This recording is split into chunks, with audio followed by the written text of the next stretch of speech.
Hey, everyone. Welcome to a bonus episode of Locked On Lakers. Brian Kamenetsky, Andy Kamenetsky. The Lakers go into Charlotte on Friday without LeBron and without Anthony Davis and without Malik Monk, and they almost pull out a win thanks to Russell Westbrook. But, Andy, because it's this season, they didn't. That and more on Locked On Lakers. You are Locked On Lakers, your daily Los Angeles Lakers podcast. Part of the Locked On Podcast Network, your team every day.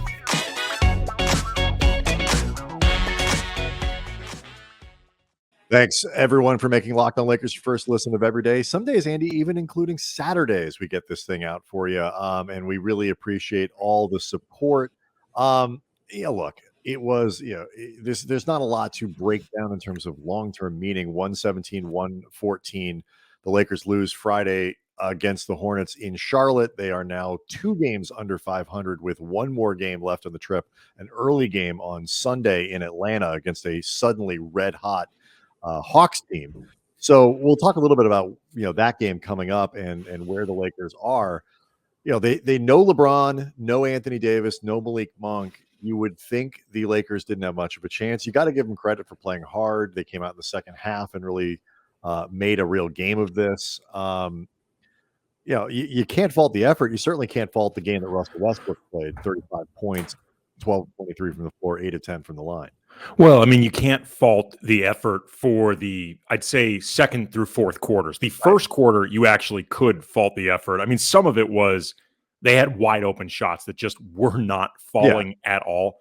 But they had guys talked about this afterwards. Russell Westbrook, Austin Reaves, I believe Melo as well, Frank Vogel. Like, they had a listless energy to start the beginning of the game. I don't even mean it so much in terms of like how hard are you trying, but just it was bad energy. Like they got down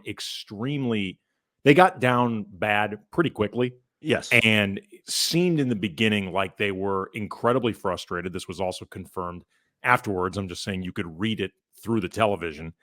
And it really took the second unit coming into the game and just starting to make it much more competitive, more spirited. They would start to get chip away at the lead. Charlotte would build it back up again. They would chip it away, but just they were fighting more. Like if I had any real gripe with Frank Vogel, even acknowledging his lack of options in this game, I wish that he had given that second unit more of a run to close out the first half, because they were getting the Lakers really back into this thing, and it felt like they were turning the momentum of it, and then Vogel went back to pretty much all the starters, and that's when the lead started to fall apart again. But to the starters' credit, they played much better in the second half. And on balance, in the end, this is what you would want from this team, given the context and the circumstances. It's hard to really complain. Yeah, and Westbrook particularly was excellent in the second half. Austin Reaves was really good. Carmelo Anthony started the second half and was, put up 19 points overall and played a, pretty strong game. But the story of this one, really for me at least, was Westbrook and how he led the team back and was front and center. They talked about how he was in timeouts and how he was leading. Really, this had the potential for one of these games, for one night at least, regardless of what you think about the Westbrook trade, to be a night where Russ could just get a little bit of shine and some glory and have one great Laker moment. And of course that he took the last second shot over Miles Bridges and it didn't go in. 3-pointer, said wanted to penetrate to try to finish at the rim, was cut off, had to take a potential game-winning 3, and he missed. He had just hit 2 threes before that. Right. No, he shot the ball well from 3-point range. He was 3 of 6 to that point. And it wasn't the shot that he wanted. That was definitely clear. No, he had been driving a lot in this game. Like this didn't feel like Russ going pure heat check or anything like that. No. He said afterwards he wanted to the rim. Yeah. And I just feel like in another world, in another year where the Lakers are having a better season and guys like that ball goes in. And it's just like this year it doesn't. Like, he does everything and just doesn't get that last one. And it felt emblematic of the entire season to me, the way that this game ended. There was a sequence, I don't remember which quarter it was in, but that felt like it summarized the game. And I guess you could say like the game within the game is what you were talking about with Russ Mm-hmm. and just being robbed of just, goddamn, give the guy one moment. Russ and THT in the same possession because the Lakers got an offensive rebound, missed pretty wide open threes. Charlotte ends up kind of semi running it out from there. And PJ Washington puts up a three that hits the rim, bounces like 2,000 feet straight into the air, comes down and manages to get like the softest, friendliest bounce after this just insane ricochet. And it goes in, and you're just like, man, it's just going to be one of those games for them, because this was at a point where the Lakers were starting to get back into this thing. And you're thinking like, all right, maybe they're going to pull this thing out. But it's just like that moment to me felt emblematic of everything that happened tonight against Charlotte. Yeah, we'll talk about this a little bit more in the week. We'll see what happens on Sunday. But like the only other thing I think from this game is just a quick, Kent Bazemore did not play much. He played 14 minutes in this game, most of it in the first half. Most of his impact certainly in the first half. He was playing down the stretch though. A little bit, but like in terms of his scoring and things like that, the 3-3-pointers, all that came early or whatever. He did enough, I think, in this game that people will ask, should he be playing more? And I think it's probably time to start having the Avery Bradley conversation again, because there was a stretch where he really was playing well enough, not just to stay on the roster, but where you really couldn't complain about him even being in the starting lineup. He is back to struggling. And, particularly if you're going to try to play Stanley Johnson, if you're going to try to use him in that way, it is becoming a struggle again with Malik Monk. I'm sorry, with Avery Bradley. Yeah, I had thought actually when LeBron came back from that injury that Vogel might give Bazemore another chance in the starting lineup, or at least in the rotation, just because I thought he started the year decent. I mean, I don't think Bazemore's ever been great over the course of the year, but the struggles really began. Like Bazemore really fell off a cliff when LeBron got hurt. And he's the type of guy that on this team, for what they want him to do, I think he really needs LeBron out there. So I thought he might get like a lot of guys. Yes, it is. But I think he in particular could use him out there. And I thought Vogel was going to give him a shot. I don't know what Vogel sees in practices that has left him so buried, but he must see something he doesn't. I would love to know exactly what it is. Let me look. Other guys aren't. Wayne Ellington doesn't, play much. I mean, there are a lot of guys now who just sure. And at some point, you have to just Baze has been buried. Right. I mean, you could argue he's been the most buried guy on this team in the rotation. The like in terms of, just in terms of like, it's never your shot. Like, I mean, there have been times where you've seen like DJ get his shot. You've seen times where Wayne Ellington's gotten his shot. Like I'm picturing and all I can think of now is Baze as Fredo. I got passed over. I can handle things. I'm smart. It's the way Frank wanted it. It ain't the way I wanted it. You know who's Michael there? Avery Bradley's Michael Corleone. Oh yeah, you're right. Stay out of rowboats, Kent Bazemore. I was on the Lakers first, and I got passed over. That's funny. Smart, not dumb.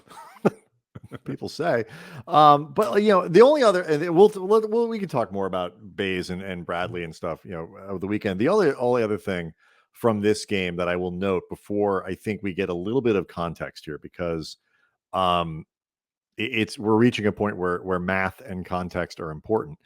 It was nice to see Austin Reaves have a good game with two of the big three missing, because typically he has played his best when surrounded by those other guys. And I don't mean that as a pejorative. I know it's something you've pointed out too. Like his sort of connective tissue works really well with other high IQ, high end dudes. What? When you're connecting something, that's when the connective tissue works best. That's right. There is less to connect with. I'm just saying. I mean, the starting lineup that they put out there. I mean, it was, you see it written down, and you're like, that's not very good. And then you start to say it out loud, and you're like, for those who didn't see, it was Russ, Ellington, Bradley, Stanley Johnson, DJ. Right. I mean, Like if that was a real team that was your team, that's the worst starting lineup in the NBA by a lot. I mean, like, if that's so like in terms of the Lakers losing this game, it was like, well, yeah, look who they had out there. At the beginning. But it was nice to see Reaves play a good game, was very active, particularly good in the second half, but he finished with 16 points, 8 rebounds, 3 assists. He was a +9 in his 28 minutes. It was just one of those games where you're like, okay, he's one of these dudes that just does a lot of things really well. So that was good to see. Andy, as they head into Sunday's game in Atlanta, again, against a now red hot Hawks team that had been terrible for most of it. Again, this is the kind of season the Lakers are having. You run into the Hawks when they're good again. They are now 4 full games behind Denver in the 6th spot. Denver has won 7 of 10. Dallas has won 7 of 10. These are teams that are going the other direction from the Lakers. We're getting perilously close, if we're not already there, to a place where you say the Lakers are going to be in the play-in game. And that's just how it's going to be. Like they're not even be able to play their way out of it. I mean, mathematically, we're starting to get to that place.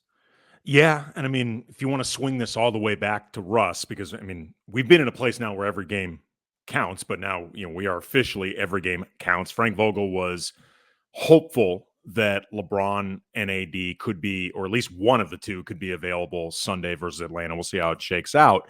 But swinging it back to Westbrook. A lot of guys talked about, whether you're talking about Melo, Frank Vogel, Russ himself, like this game, which is arguably the best Russ has had all year.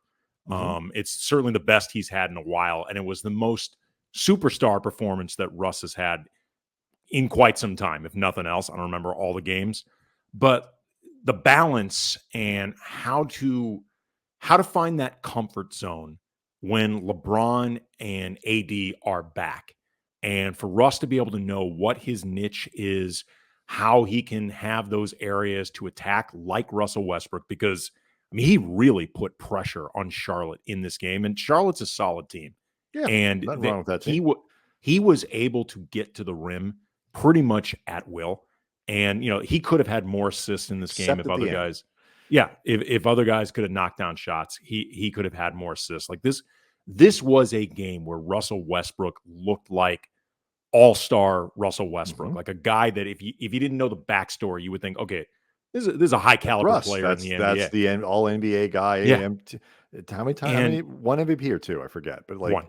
Yeah, so MVP and all that stuff. And it's still a challenge for these guys right now, and everybody knew that it would be a challenge heading into the season, but the circumstances of the year have made it impossible to get that rhythm, and now they just, even more so than ever, they have to find that rhythm on the fly, like discover what the hell it is, and then keep everybody on the court somehow. Keep everybody on the court, and if they find it, they're going to have to play there. Like the 6th seed is really important, not just because it keeps you out of the play-in game, it also keeps you out of having to play Phoenix and Golden State in the first round. Yeah. You avoid those two teams. You get Memphis, you get Utah, you get somebody else if you can get out of there. And like, I'm not saying those are cupcake series, but they're better. And if you can get through that, maybe you can start to build, and then you play Phoenix and Golden State. Like we're starting just to get to this place where the 3 of those guys are going to have to figure it out. And still the Lakers are going to have to work their way through the play-in and then work their way through one of the 2 top seeds and all this. And it is getting burly. They're not yet in danger of missing the play-in entirely. We're not there yet, but they're getting real close to being fairly well locked into that bottom 4, the 7 through 10. All right. So an early game on Sunday, that always goes well. So to finish the road trip, it's a 10 a.m., I believe, local start. Yes, it is. Out here in California. As the Lakers finish up in Atlanta. We will obviously have a show for you guys on Monday. Unfortunately, Atlanta, a city that NBA players like. It's an early game. Everybody stay in or stay out. Just don't go to sleep at all. Just don't go to sleep. Either you get a nice rest, which is what I would recommend, or don't get it in. Don't do the thing where you go in at like 4 a.m. and then you sleep until like 6 and get a little cat nap. That never works. Yeah. But pick one. And but yeah, we'll have a show for everybody on Monday. But first, Andy, before we go, Locked On Lakers brought to you by Built Bar. It's the New Year's, and that means New Year's resolutions. And if yours is about getting fit or eating healthy or just getting a little bit of energy because you stayed out all night in Atlanta and you have a game to play at 1 o'clock, which feels like 10 a.m. on your body clock, Built Bar can help you out with that because it's a protein bar that tastes like a candy bar. It allows you to eat healthy without it feeling boring. Built Bars are covered in 100% chocolate. Most of them contain just 130 calories, 4 grams of sugar, 4 net carbs, but 17 grams of protein. That's the good stuff. Flavors like coconut almond, mint brownie, salted caramel, and down the line. So go to built.com, use the promo code LOCKED15, get 15% off your first order. Again, promo code LOCKED15, 15% off at built.com. Enough protein to reach into Clint Capella's chest and pull out his still beating heart like Temple of Doom. You know what else, Andy? And that's a Locked On flagrant, Lakers- Brian. It is. Flagrant 2, probably. Yes, you will get ejected. You're right. But, still a boss Deservedly. move. You're probably getting suspended. At least Grayson Allen got 1 game for Alex Caruso. Yeah. Ripping out Capella's still beating heart, probably 3. By that standard. Yeah. So yeah, Locked On Lakers also brought to you by Bet Online. There may be less football now being played. We're down to like the Final Four and all that stuff. But Bet Online has way more stuff to bet on this playoff season, from scores and totals and player performance props to where the next fired coach is going to land. Bet Online is the #1 spot for all things NFL betting in 2022. And with the eye on the new year comes with the updated desktop and the mobile website. So you sign up today, you receive 50% off welcome bonus. A 50% welcome bonus on your first deposit. Use the promo code Locked On to get started. Not just football either. Basketball, hockey, boxing, UFC. Coverage is the best in the business on all this stuff. And that goes right down to your favorite Vegas casino game. So BetOnline is the fastest and easiest way to wager on all your favorite sports and play your favorite games. BetOnline, where the game starts. All right, we'll see. Hopefully the Lakers on Sunday go smoother than that read, and we'll see everybody on Monday.